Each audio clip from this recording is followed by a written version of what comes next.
The training grounds of Outpost Kepler 7 shimmered under three suns, casting long shadows across the red dirt.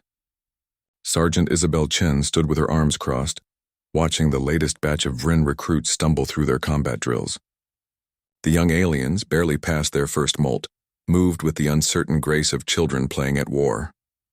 "Pathetic," muttered Lieutenant Michael Torres beside her, his jaw tight. "Command actually expects us to turn these cubs into soldiers?" Isabel shot him a warning glance. "They said the same about us once."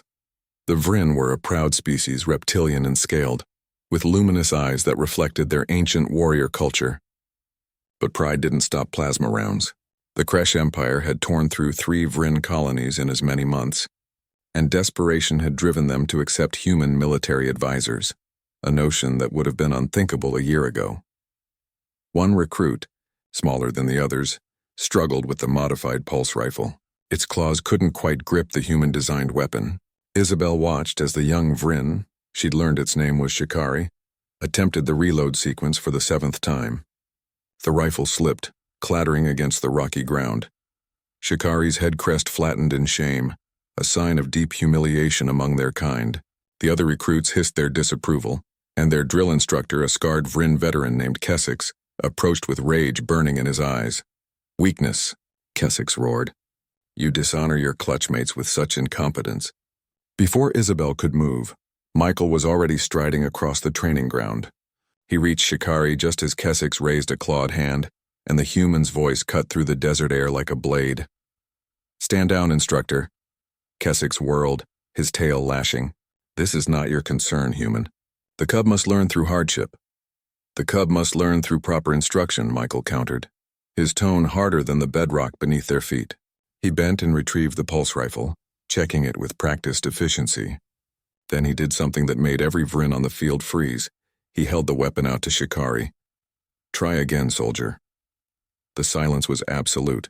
In Vryn culture, retrieving a dropped weapon for a subordinate was unheard of.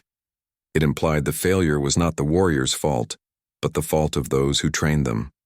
Kesix's scales rippled with barely contained fury. "You insult our traditions, human. Your traditions are getting your people killed," Michael said flatly. He kept his eyes on Shikari. "This weapon wasn't designed for Vryn hands. That's not the recruit's failure, it's ours. We gave them tools they can't properly use and expected perfection." He adjusted his grip on the rifle, rotating it. "But humans have a tradition too. When someone falls, we help them up. When they fail, we teach them how to succeed." Isabel approached slowly, recognizing the dangerous line Michael was walking. The alliance between humans and Vryn was fragile, built on mutual desperation rather than trust. One wrong move could shatter it. But then Shikari did something unexpected. The young Vryn reached out and took the rifle from Michael's hands. "Show me," Shikari said in halting English, the words clearly difficult for their vocal structure. "Show me how to hold it properly." Michael nodded. "First, we modify your grip." He guided Shikari's claws to different positions on the weapon. "Your 3rd and 4th digits have more strength than you're using. Lock them here and here. Use your thumb claw as a brace, not a trigger finger." Isabel watched as something remarkable happened. Michael's patience, his willingness to adapt the technique rather than force the recruit to adapt to impossible standards, began to resonate.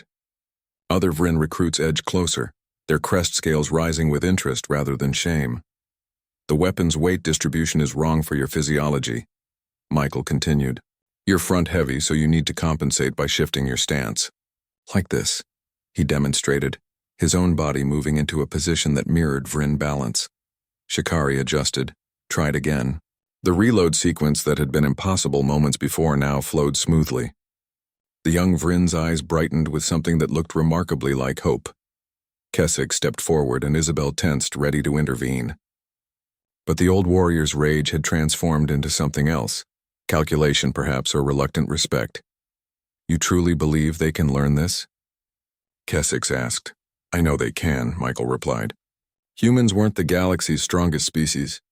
We weren't the smartest or the fastest, but we learned to fight with what we had, and we learned that failure is just another form of training."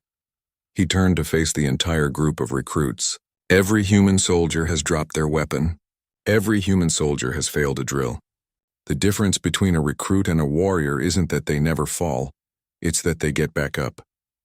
For a long moment, the only sound was the wind howling across the alien landscape. Then Shikari raised the pulse rifle, assumed the modified stance, and fired at the target downrange. The plasma bolt struck true, dead center.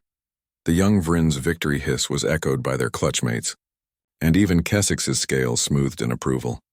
That evening, as the sun set and bathed the outpost in crimson light, Isabel found Michael on the observation deck. "You took a hell of a risk today," she said. Michael shrugged. Someone had to. He stared out at the training grounds where Vrin recruits were practicing the modified techniques long after the official drill had ended. They're not so different from us, you know. They've just been told all their lives that weakness is unforgivable. Nobody ever showed them that adaptation is strength. And if Kessix had attacked you, then you would have had my back. Michael smiled slightly. That's what humans do, right? We pick each other up. 3 months later, when the Kresh Empire launched their assault on Kepler-7, it was Shikari's unit that held the eastern perimeter. The young Vrin who had once dropped their weapon now moved with deadly precision, using techniques that blended human adaptability with Vrin ferocity. And when a human corporal stumbled during the retreat, dropping his rifle in the chaos, it was Shikari who retrieved it, handed it back, and said in perfect English, "Try again, soldier." The alliance held.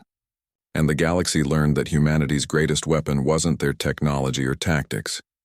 It was their stubborn refusal to let anyone fight alone.